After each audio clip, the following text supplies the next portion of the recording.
Despite Dr Smyth's edict on Friday that no more patients be admitted to Wallsend Hospital, another urology patient was sent there late yesterday. Doctors referred a Kempsey man, Brian Irvine, to Wallsend Hospital for a kidney stone operation. Wallsend specialises in urology services. However, when Brian arrived at the hospital, he was initially turned away. Later, after he was admitted to Wallsend, he was asked to transfer to Sydney. Well, when Dr Bird suggested that I should probably go on to Sydney, I asked him whether he could guarantee my safety going through the picket line, and he said that he could, but it was only after that where he decided that common sense should prevail and that I should remain here and have my operation if necessary and have my treatment here. According to Health Services Administrator Dr Tim Smyth, admissions to Wallsend Hospital have now stopped. Special equipment used for urology procedures is trapped behind the picket line, and according to Trades Hall, it's not going to budge. Well, then I think it needs to be made quite clear to the people of Newcastle and the people of the Hunter that the only reason they can't get their urology treatment is Peter Barrack and the Trades Hall Council.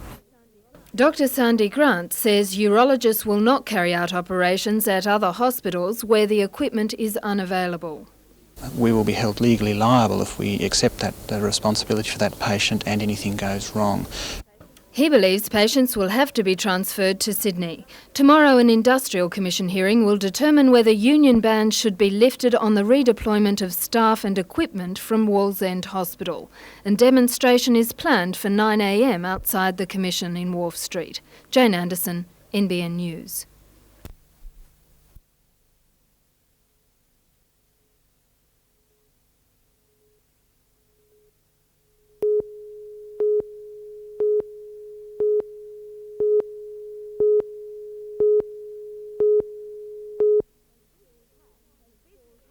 This cat has caused quite a stir in Barnsley. Cherie Colfax and Brett Bullen noticed it stuck up the tree at the end of their street on Sunday morning.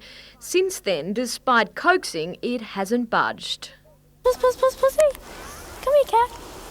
Here, kitty, kitty, kitty, kitty. Brett even risked life and limb, but to no avail. And that's when the rescue saga really began. I've called the fire brigade and their ladder was too short. I've called the ambulance rescue and their ladder was too heavy because the branches are quite dead.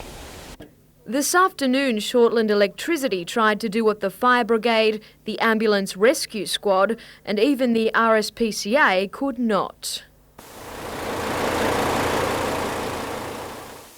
With all attention in Barnsley centred on the rescue, the cherry picker moved in. But at that moment, the cat decided he'd had enough. He's got... Good on you guys!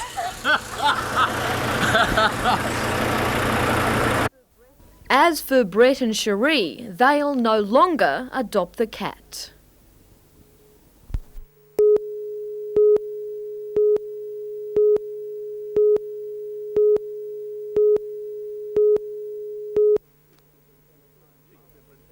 Chief Superintendent Heinz Muller has spent 30 years in the New South Wales Police Force. Prior to his appointment as head of the Newcastle District, he was in charge of the local Criminal Investigation Unit. Mr Muller replaces Chief Superintendent Russ Cook, who is now Assistant Commissioner for Northern New South Wales. Mr Muller says he sees no reason to implement any radical changes to present policing styles, including beat policing, which is generally acknowledged as highly successful. He says he'll continue the tradition of targeting back to basics law and order.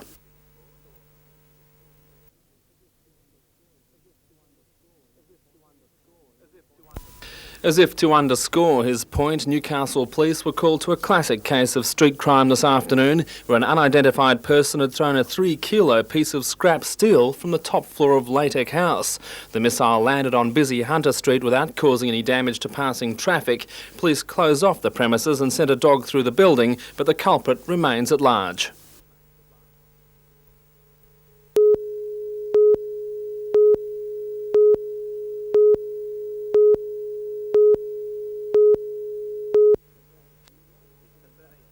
It's the 13th year that the Bill Turner Cup has been run, and this year an incredible 477 teams took part in the knockout competition.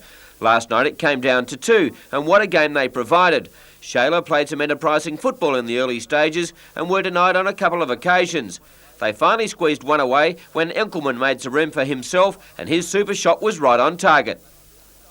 But the Sydney siders weren't to be outdone, and Strait made a break down the left flank and he rifled a left footer that beat the keeper, and the Bill Turner Cup was on the way to the Westfield Sports School in Sydney, although Strait may have wished he hadn't scored as his teammates got a little excited and nearly smothered him. Final score, Westfield 3, Shayla 1.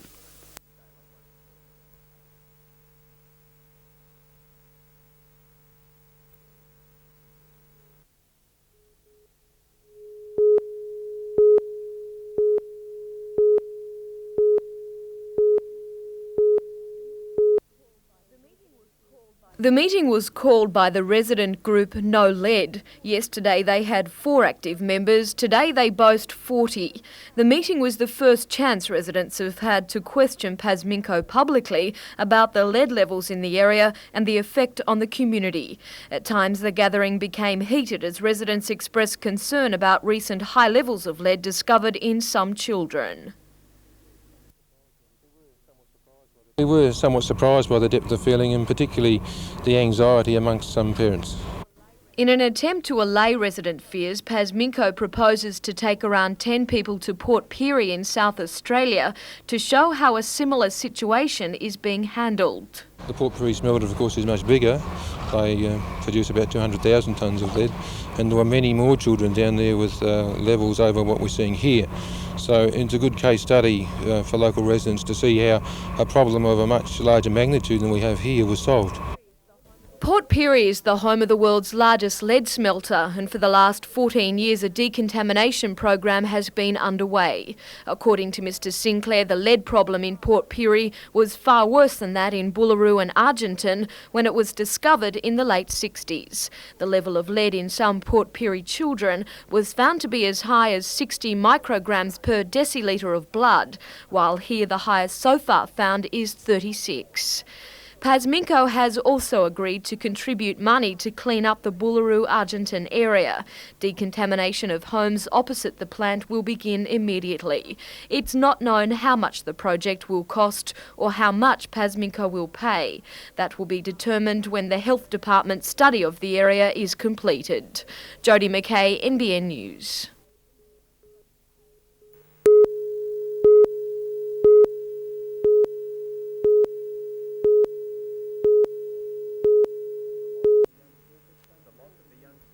The loss of the young surfer stunned all who knew him.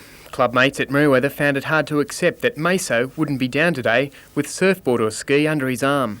He loved the beach, it was part of his system, I think. He was born and bred in Meriwether and he just mixed on the sand and the water, like both go together all the time. And Scott Mason was part of the beach, that's the way he was. The 19-year-old was dragged from the water at Bar Beach yesterday after falling from his ski while on a regular training paddle from Meriwether. Desperate efforts to revive him failed. The champion Ironman survived a burst blood vessel in his brain 5 years ago while paddling a ski, but friends say he never let up on his training because of his love of the sea. Mason spent up to 6 hours in the water each day and was accomplished in every aspect of surfing. He'd captained surf teams to victory in local competition and finished second in the state Ironman championships. Scott Mason's family is well known for its involvement in the surf lifesaving movement, and many clubmates, past and present, regard themselves as an extended family to the young surfer who they say grew up on the beach.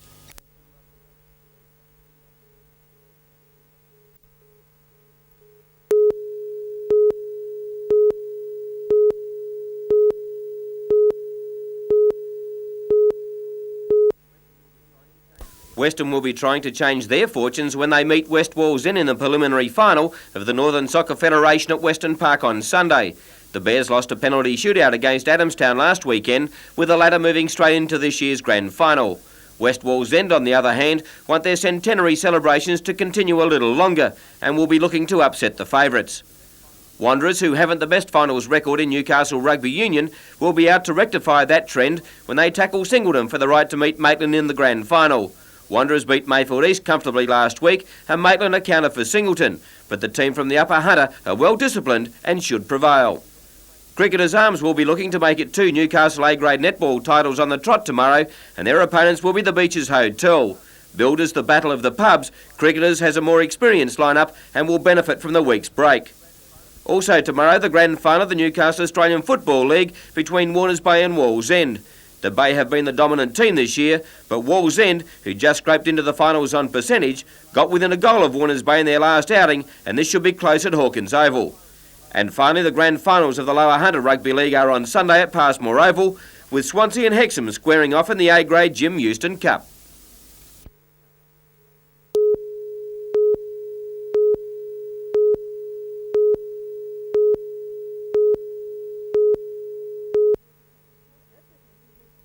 Representatives from the Health Department and trade union officials returned to the negotiating table in the Industrial Commission this morning. Justice Maidment recommended that Wallsend Hospital staff, who have been directed to work at other locations, do so.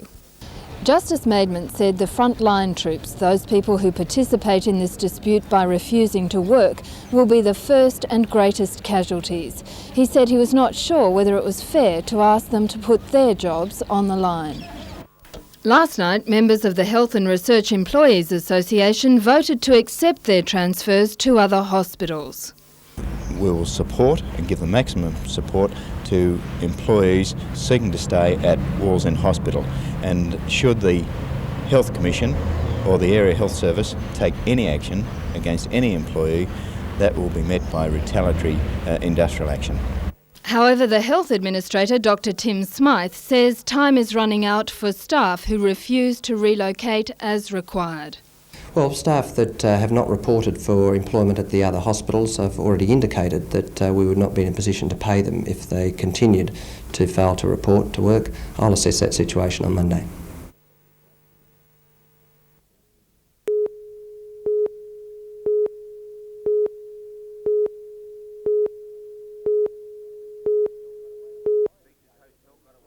Beaches Hotel got away to a flying start in the first quarter and made the most of early opportunities. Cricketers came back like the good side they are and put plenty of pressure on the younger Beaches. Megan Asquith sank a great basket to tie the scores at 6-all before Chris Parker and Kerry Page combined to give Cricketers an 8-6 lead at the first break. Cricketers then began to exert their authority and stretched their lead to 5 at half-time. From then on, the Battle of the Pubs turned into a one-horse race as Cricketers careered away with the title, leading by 11 at the last change, and then they charged home to win by 15. The final score, Cricketers' Arms 37, Beaches Hotel 22.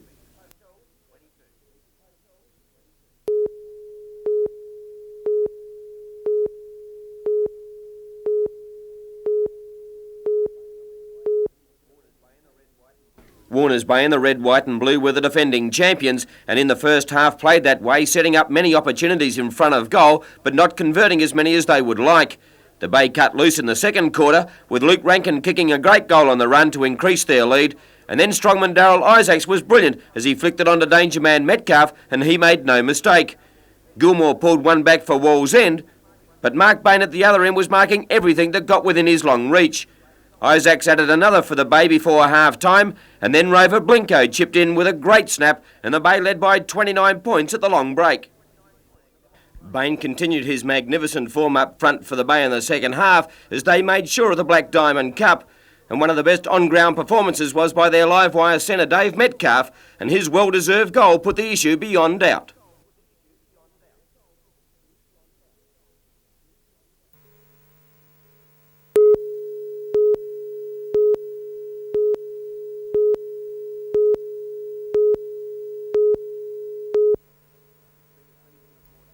It's been a season of more downs than ups for the Falcons, but they put it to the Bullets last night with some brilliant teamwork from the likes of Kruger, Bullock, Green and Trevelyan.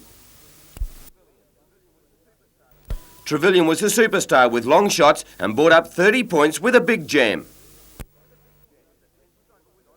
It was a tense struggle with Andre Moore getting the Brisbane Bullets back on track.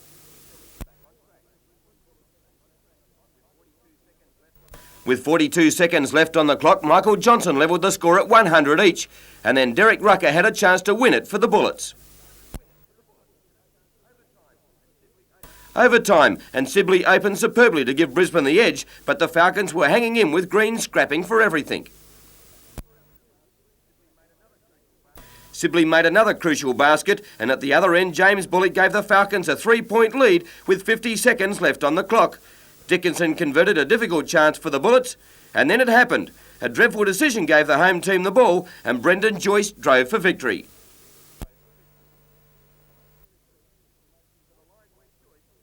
To the line went Joyce for the most important points of his career.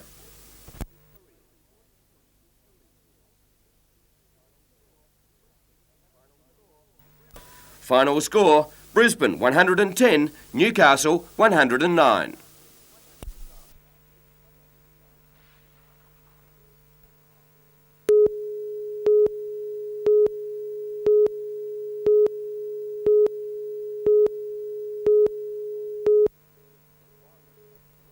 While the 10-kilometre course was a test for the experts, the not-so-champion cyclists also joined in the fun.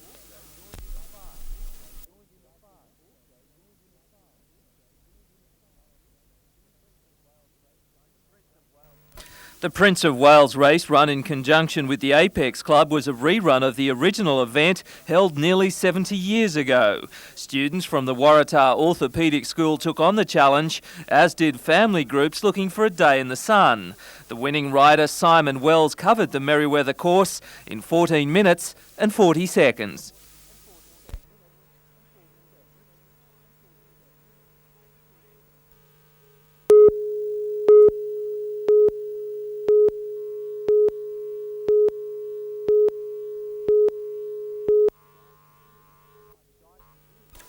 Guy Cahoon and his father John went back to the bush near Boorrigal this morning. They were searching for the very thing that has given the young cerebral palsy sufferer his freedom and self-esteem, his motorbike. During his usual Sunday ride along the bush tracks, Guy was confronted by two young thugs who pushed him off his Yamaha 125 and stole it. What has angered Guy's father is not only the theft of the motorcycle, but also the vicious assault inflicted upon his son. When they knocked him onto the ground, they started kicking him around the head and also punched him in the stomach. They got his glasses and threw him off into the bush over in this direction over here. Guy had worked 11-hour days at the house with no steps for 9 months to save $1,200 for his dream machine. Now that dream has gone, Guy is shattered. Sad. The printing, all that. It was his whole life, you know, and once he's lost it, you know, it's part of him gone, you know. Guy says he'll save from scratch for a new bike if he has to, but for now, he has a simple plea to the teenagers who robbed him of his Yamaha and his freedom. Turn the bike back, please.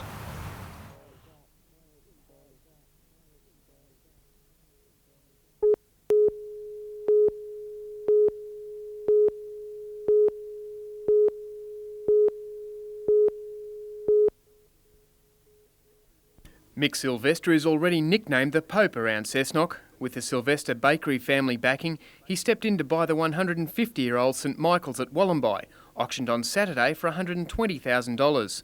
It, along with St Patrick's at Nulkabar, had been put up for sale by the parish despite howls of protest from some of the parishioners. Today, Mick and his father Cyril inspected the property.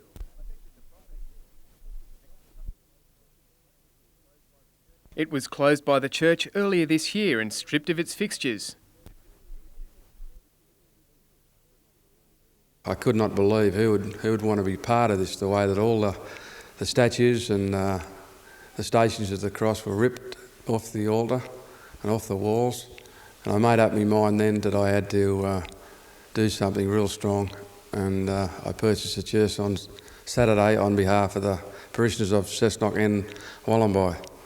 A community trust fund has been set up to repay the Sylvesters and restore the church. Dollars and donations are pouring in. Even the local Anglican congregation contributed $500.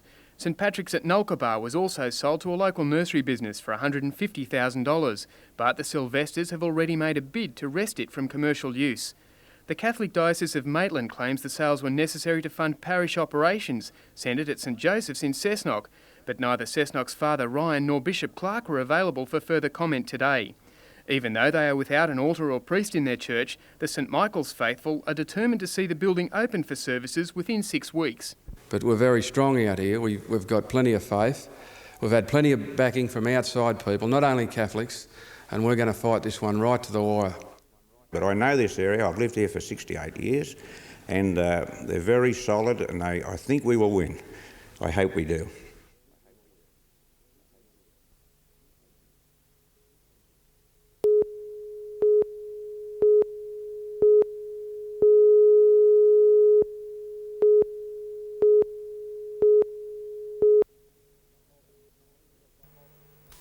Molten slag is a byproduct of the steel-making process, as various fluxes and impurities are separated from the molten metal in the blast furnace and disposed of. Usually dumping is a relatively quiet procedure, criticised more often for the dust it creates. But last night the slag was apparently poured over previous waste which contained a build-up of moisture.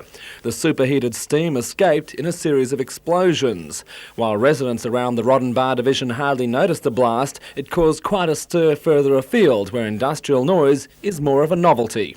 We thought it was the foundations of the house, but apparently it wasn't. What did you think it was at the time? Yeah, it was quiet. Police say about 20 anxious callers rang them to report the blast. This morning, BHP admitted that despite overnight thunderstorms, they were the most likely culprit. In the one pit there was slag refuse which was damp, and on top of it was poured molten slag, and that caused the explosion. However, the problem will hopefully soon be a thing of the past. BHP is building a new slag tipping station where dumping will take place in a more controlled surrounding. The new site will come into operation next month. Tom Hilston, NBN News.